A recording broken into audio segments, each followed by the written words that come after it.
The Pope meets with NBA players. I read 5 players, but there's more people in the picture.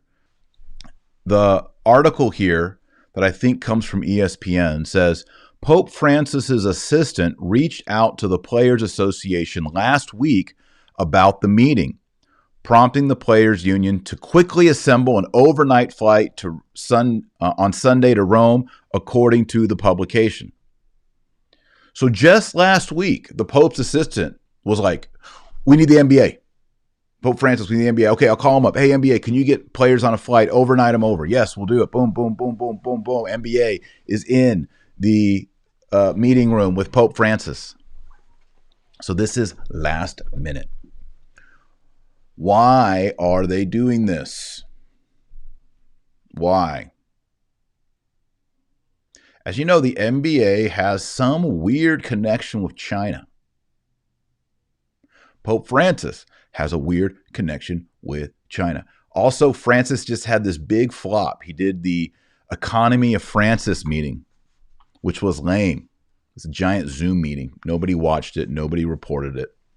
It was a big flop. And so now what we need to do is get multimillionaire sports players to consult with the Pope on how to do social justice advocacy. Now, the sad thing is you have Cardinal Zen, who spent 3 days in Rome trying to meet with the Pope, urgent, saying, Francis, what you've done in China for the Catholics is dangerous. It hurts us. I need to talk to you. As the Cardinal of Hong Kong, Cardinal Zen says, Francis, I need to speak with you. It's urgent.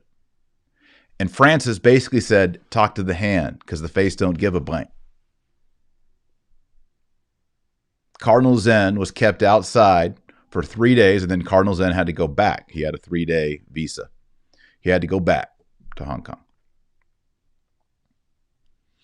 And yet, Francis' assistant will reach out and make a emergency meeting and the guys will overnight flight from the NBA to have a meeting with NBA players and then take a photo op. What? It's a social justice moment. And that's what Francis loves. But if he's threatened by you, if you're a Cardinal Burke, if you're a Cardinal Zen, if you're an Athanasius Schneider, if you're an Archbishop Vigano, no tolerance, no meetings, you are cast out into the cold. You are not part of our club. The NBA is part of our club. The singer for U2, Bono, he's in the club. James Martin, he's in the club. Bishop Barron, he's in the club. Cardinal Supich, Cardinal Tobit, they're in the club. They can go and meet with Francis anytime they want. None of the libs, none of the left wings want to talk about food shortages for third world and depressed economies because of COVID. All they want to talk about is wearing masks, and do not, whatever you do, get inside with more than 10 people on Thanksgiving. That would be the worst possible scenario. Do not sing in church, and you probably shouldn't go to church on Christmas or Easter. That's what they want to talk about. Here we are. Pro sports. If you throw a ball and dribble a ball and dunk a ball, you get to meet with the Pope.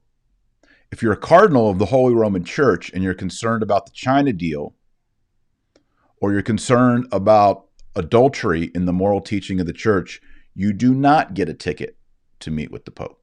Does everybody understand what it takes now? That's the situation. That's the score, as we say in NBA.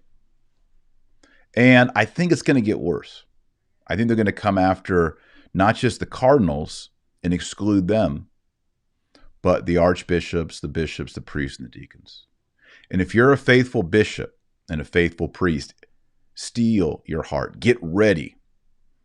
They're going to come after you. You're not going to be part of the club. You're going to be excluded. But as it says in Hebrews, Christ, our King, our Lord, our priest, was crucified outside the walls.